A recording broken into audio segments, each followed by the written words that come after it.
Assalamualaikum warahmatullahi wabarakatuh. Alhamdulillahirabbil alamin wa bihi nasta'inu ala umuri dunya waddin. Wassalatu wassalamu ala asrofil anbiya'i wal mursalin sayyidina wa maulana Muhammadin nabiyil ummi wa alihi washabihi ajma'in. Amma ba'd. Dulur dimanapun berada, alhamdulillah tetap sehat, tetap segar, tetap semangat di dalam rahmat Allah dimanapun dulurku berada. Alhamdulillah. Kali ini topik kita tentang ilmu dan sanad ya. Banyak orang bicara, kadang saling mengkritik karena si A keilmuannya tidak bersanad, si B keilmuannya bersanad layak, dan seterusnya. Saya tidak akan ikut di dalam perdebatan mana yang lebih sahih validitas keilmuannya tentang sanad dan tidak sanad, karena saya ingin memberi sampean analogi dan nanti sampean sendiri yang akan mencoba untuk menganalisis apakah itu sanad, keilmuan dan sebagainya itu memberi kita banyak pilihan untuk mengatakan itu valid atau tidak. Begini, jadi saya dalam beberapa hal ini pelatihan ya, satu di antara pelatihan itu ada satu game, jadi game kita bermain peran ya, role play. Satu di antara role play itu bicara tentang distorsi informasi. Jadi kita mungkin banyak di antara pemirsa yang juga sudah pernah melakukan permainan itu, tapi saya ingin ajak kita untuk berpikir tenang. Jadi kita jejer nih peserta 1, 2, 3, 4 gitu kan. Kita jejer sampai 10, kadang sampai 20. Nah, peserta ini 1, 2, 3 ini disuruh menghadap ke sana semua begitu, disuruh menghadap ke sana semua. Kemudian saya atau sebagai pelatih di sana memberi tahu satu gerakan. Gerakan sederhana aja. Saya bilang tapi tanpa suara. Ambil gini, gitu kan. Lalu gini, terus kemudian ini, lalu gitu. Ya, simple. Jadi begini, terus kemudian begini, lalu begini, jadi ide ketiga, jadi 4 hal. Kemudian jadi cuma 4 gerakan nih. Saya bilang di sana orang suruh menghadap sana semua, lalu yang paling ujung sana saya suruh menghadap saya, kemudian saya suruh menirukan gerakan saya tadi. Saya suruh menirukan gerakan saya tadi. Gerakannya simple, cuma 4 gerakan. Nah, kemudian masuk begini, lalu begini, lalu Nah, setelah dia yang menghadap sana, semua peserta sekitar 20 peserta menghadap sana, yang satu menghadap sana tadi saya minta untuk menirukan gerakan saya yang cuma 4 gerakan, simple.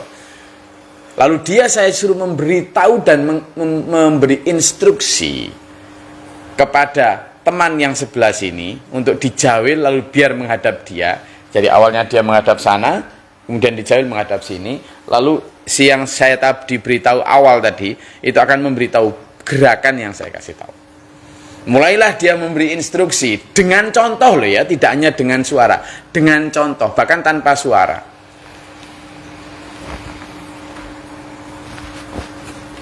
Itu dengan contoh.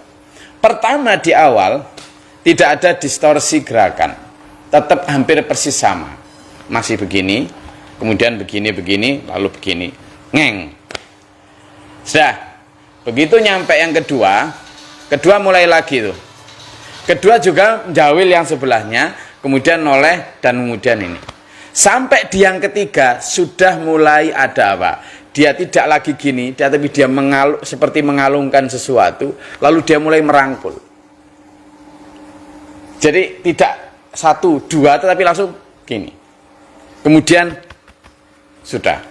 Jadi ada distorsi, yang tadinya begini, yang tadinya begini, dia sudah mulai, kemudian begini. Kemudian begini. Yang ketiga ini, yang keempat malah makin parah. Mulai begini, dan sampai yang 20 rusak sudah. Sudah gini joget, gini tidak karuan. Bayangkan. Yang saya maksud tadi adalah mulai dari ngambil baju di cantolan, kemudian memasukkan tangan kanan tangan kiri, lalu mengancingkan baju, kemudian naik kendaraan weng. Itu yang terjadi di awal. Di pertama masih nyampe, tapi di kedua, ketiga, keempat, sampai ke 10. Ini Bapak Ibu sekalian, dulurku semua, orang-orang ini orang-orang terpercaya loh ya. Orang-orang ini tidak ada cacat dari sisi logika atau apa, tidak. Hanya karena distorsi gerakan, distorsi informasi berupa body language. Sekarang kita tarik garis lurus tentang keilmuan. Kita Islam dari Rasulullah Muhammad Sallallahu Alaihi Wasallam mencontohkan perilaku hadis berupa fi'liyah, qauliyah, takririyah, apalagi hammiyah, berupa perbuatan, berupa ucapan, berupa persetujuan atau diamnya beliau, atau bahkan hammiyah, cita-cita yang belum terlaksana. Semua itu kemudian diterima oleh para sahabat. Sahabat ada banyak yang kemudian disepakati oleh seluruh sahabat, namanya mutawatir. Tetapi ada beberapa yang mungkin yang dengar hanya sahabat tertentu, yang lain tidak dengar, atau yang melihat sahabat tertentu, yang lain tidak melihat. Nah, pada saat sahabat generasi pertama, ini bukan tentang akhlak, orang terpercaya, tetapi persoalan cara menyampaikan, gaya bahasa dan lain sebagainya. Sampai di generasi berikutnya, tabiin misalnya, ini sudah pasti akan ada entah satu dua gerakan, ucapan yang berbeda. Kita sendiri aja lihat di Rawahu Muslim, Rawahu maupun Rawahu Bukhari, kadang berbeda kalimat.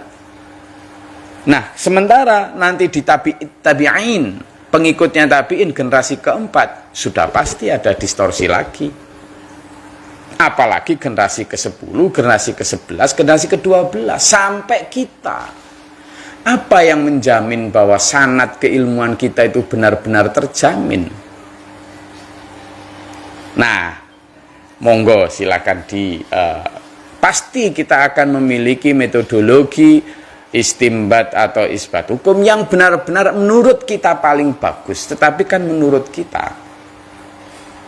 Apa yang ingin saya ajak dulur-dulur semua, kita hidup 1500 tahun setelah Rasulullah Muhammad Sallallahu Alaihi Wasallam. Sudah bukan waktunya lagi kita ini mengaku paling bagus, paling valid sanad keilmuannya daripada lain orang.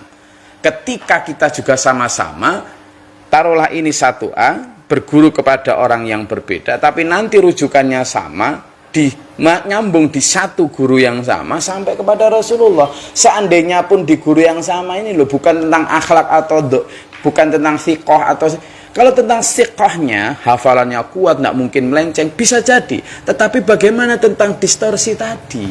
Ini bukan tentang akhlak loh, tetapi tentang pengambilan penyerapan informasi yang itu sudah normal sekali akan terjadi distorsi. Sehingga apa dulur? Di zaman kekinian, ayo kita tidak hanya, maaf kata, mempercayakan diri pada hal yang sifatnya lafaz.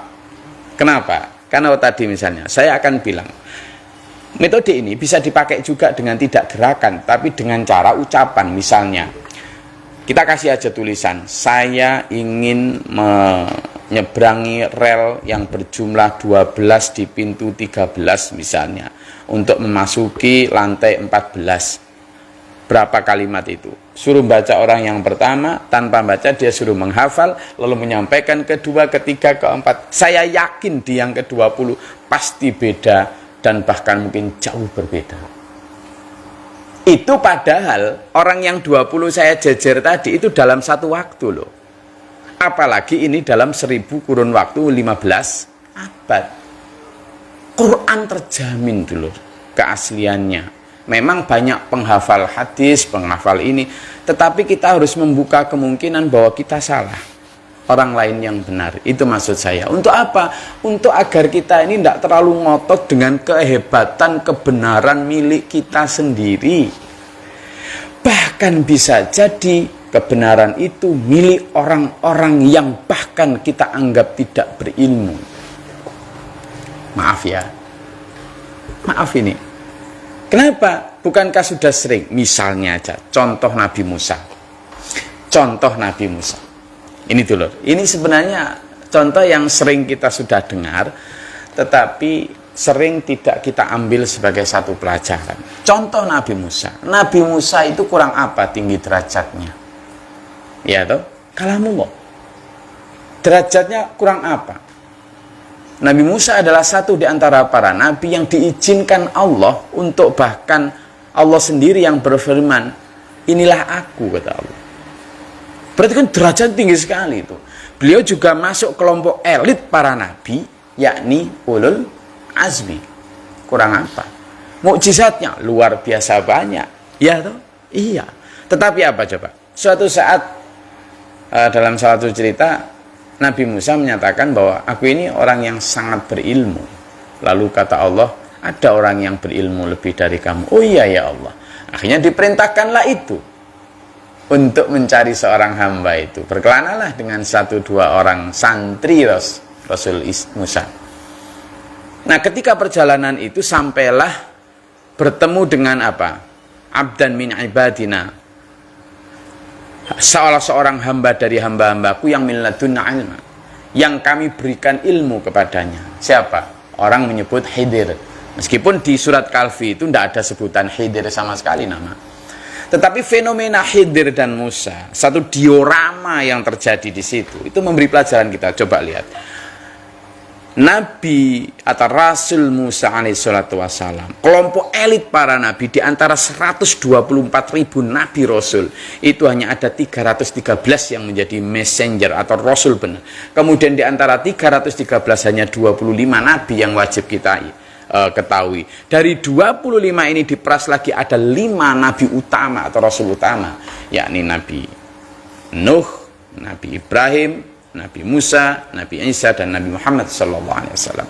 Berarti Nabi Musa luar biasa. Toh demikian diperintah Allah untuk menemui seseorang yang bahkan tidak termasuk 313 itu. Apalagi 25, apalagi 5. Enggak. Tapi diperintah, ketemulah seorang Khidir. Apa beliau Nabi Musa? Saya ingin belajar dari kamu. Saya ingin belajar dari kamu. Yang bahkan mungkin dalam tanda kutip, kalau mungkin sekarang itu tidak punya sanad keilmuan, bisa jadi. Sementara Rasul Musa adalah Rasul yang luar biasa dan belajar dari sana. Bayangkan, satu di antara yang kita petik pelajarannya adalah belajar tentang ilmu yang ternyata Allah memberi ilmu kepada Nabi Khidir yang tidak diberikan kepada Rasul Musa. Padahal Rasul Musa adalah Rasul yang saat itu menjadi pemimpin umat di muka bumi saat itu, untuk periode itu. Toh disuruh belajar, dan Rasul Musa mau belajar, tidak gengsi. Kurang apa sanad keilmuan Rasul Musa? Belajar tentang nobody, kepada tidak siapa-siapa. Siapa yang kenal Nabi Khidir? Lah kita sekarang manggil Nabi itu, ya kan? Saat itu, yes nobody, bukan siapa-siapa. Malah konon dalam salah satu cerita, Khidir itu cueknya setengah mati. Jadi modelnya, gayanya itu cuek banget tuh. Nabi Musa aktif, masih belajar. Setelah itu sampai 3 peristiwa, mulai dari melubangi perahu nggak ngapa-ngapain dilubangin. Loh sekarang coba, perahu nggak ngapa-ngapain dilubangin.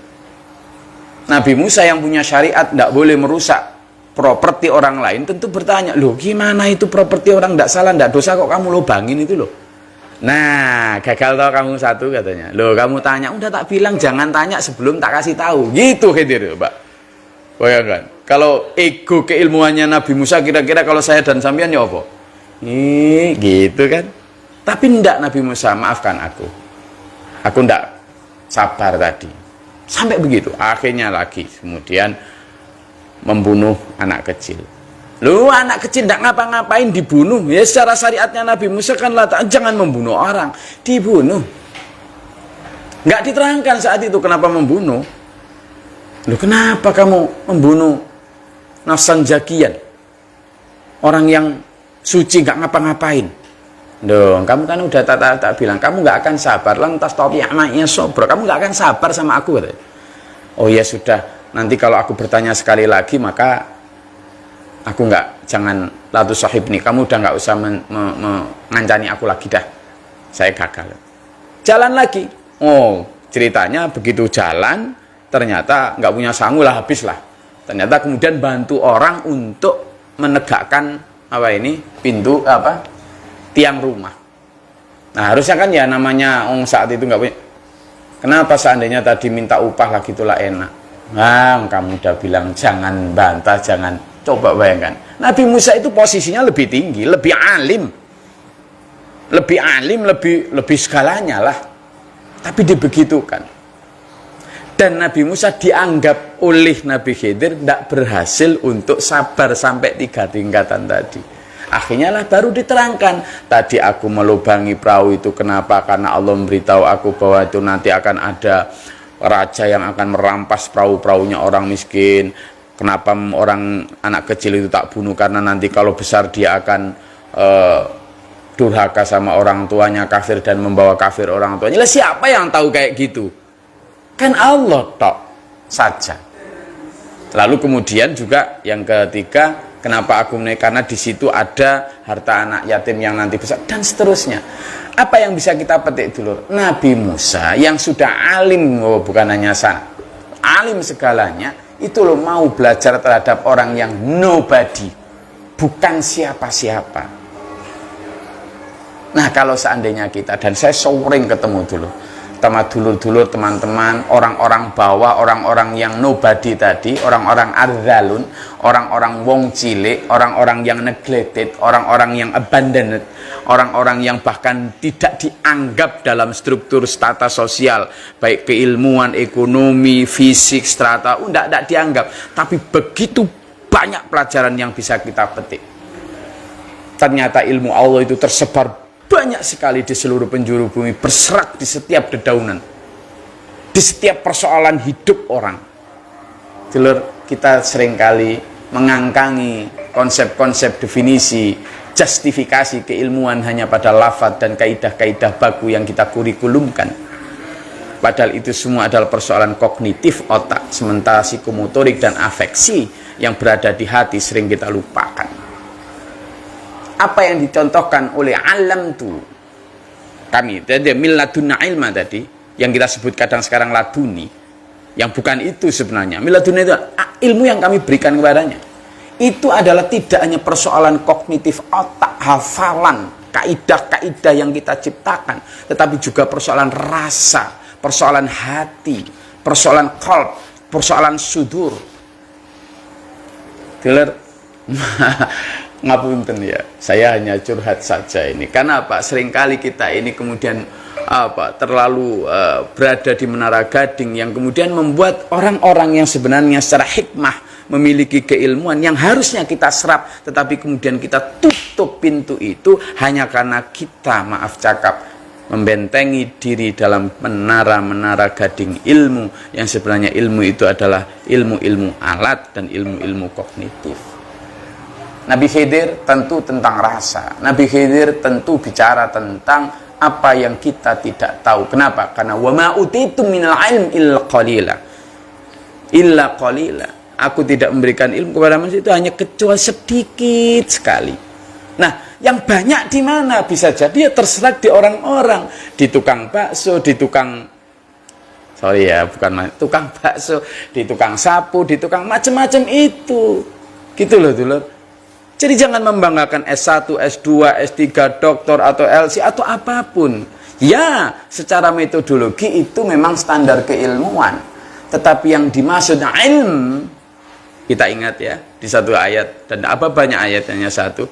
Seandainya pena engkau, seluruh pepohonan kau jadikan pena, dan seluruh air di bumi kau jadikan tinta, maka tidak akan habis untuk menuliskan ilmuku.